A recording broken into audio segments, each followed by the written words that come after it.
Hey, this is Matt Wenning at WenningStrength.com, and today we're going to talk about the Lightened method. We just did the Lightened method last week for max effort bench press, and we got a lot of questions on it. So I wanted to get to it and explain the what's, how's, and whys of the Lightened method. So here we go.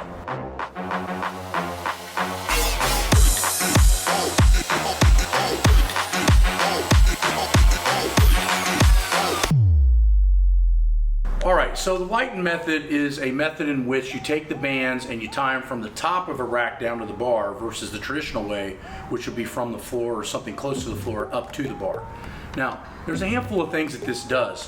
One, obviously it allows you to lift more weight, which most people completely disregard this system and think, oh, I don't need to use that because it's just for people to show off on the internet. In reality, that's not true at all. What the Lightened method does is a lot of things that aren't necessarily seen to the naked eye. The one thing that it does is, one, it forces you to learn to handle heavier weights. So, with handling heavier weights, most of the time, people, when they take a weight out of the rack in the bench press, a squat, anything like that, they already know if they're gonna make it or miss it by the time it even comes out of the rack. And what does that mean? That means that the hand pressure, let's just use the bench press for example, the hand pressure is really, really difficult to sustain when you get up around 4, 5, 6, 700 now plus bench presses. Imagine another 100 pounds on top of your max of what that feels like. Well, the Lightened method allows you to get closer to a super maximal amount of weight, meaning more than you can bench press.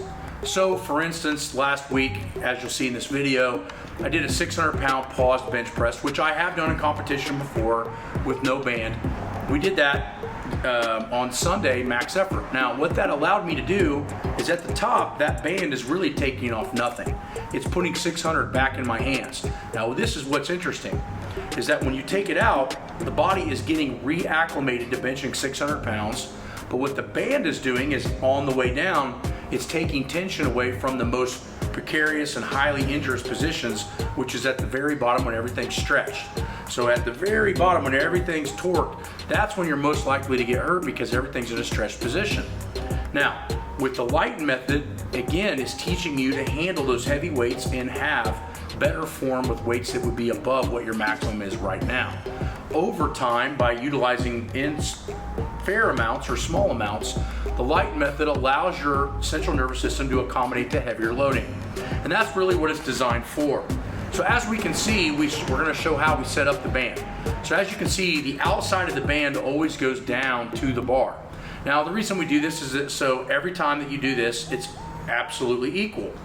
The next thing that we do is we hang the band from about 7 feet in the air.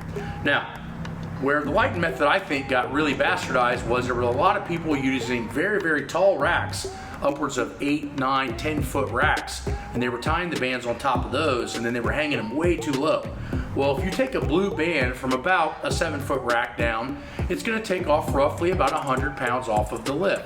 So as you can see in this video on Sunday, what we were able to do is bench 600 pounds, and that was about 500 at the bottom, and again it was about 600 at the top.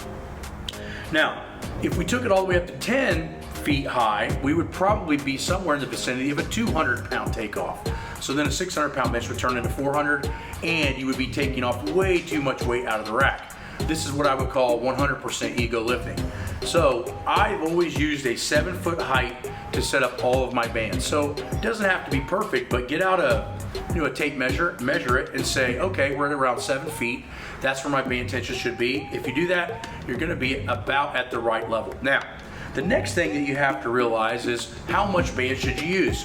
Well, again, it depends on where you're weak. If you're weak off of the chest, then I would suggest utilizing some band of this nature. We would call this like a light band.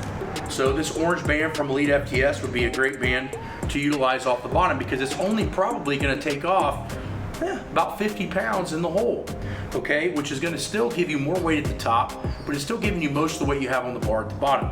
Now, if you have a, say, right above the chest to mid-range sticking point, a silver band would be really good because then you're going to be getting most of that weight back in the middle. And a blue band would be really good if you miss weights at lockout. So as you can see, the band tension doesn't necessarily mean how much you can lift for how much band you should use in a Lightened method. It kind of depends on where you're weak at. So if you're weak at the bottom, you use less band. And if you're weak at the top, you use more band. Now this is just a general rule of thumb, and you can play around with each of these band tensions and figure out which one you like the best. Now, the question is, when do you use this? Well, you don't want to use it too often based on the fact that it messes up your timing. So the reason that the Lightened method initially caused a lot of ruckus in, I'd say 15, 20 years ago on if it was used, is that people were utilizing it too much. Meaning that I only ever got a great result out of using Lightened method if I only used it every 6 to 10 weeks. Any more than that, it started to mess up my timing. It started to have massive issues with helping me achieve the actual free weight bench press, which we are all looking for. So the point is let's reiterate a little bit. 1, make sure you have it set up correctly. Don't go any higher than 7 feet. 2, make sure that the band is vertical from where you bench press, not from where it's out of the rack. So as you can see, when we set up the bands in this video, we're setting it up to where when the bar comes out, that's where we want the band to be vertical. Okay. Third thing is that no band tension is wrong. It just depends on where you're weak and where you want to work. Okay. And the last thing is, do not use it too often. I find that every 6 to 10 weeks enhances the timing and produces a great result with free weight, and doing it any more than that starts to make your timing messed up and change everything to the point that it's actually creating a negative result. So I hope this video helps and starts to realize that training smart is not super easy. And anybody that tells you that training is smart is easy has got a big problem, because I've been doing this for 30 years and I'm still learning something new all of the time. Now the Lightened method is one of those things that's been thrown in the last 15, 20 years with the advent of band tension. And I think it has more good than bad to offer. But again, it's all about who's wielding it. So if you need more help, come on to online coaching or check out Patreon if you have more questions, and we'd be happy to help you. We'll talk to you guys later.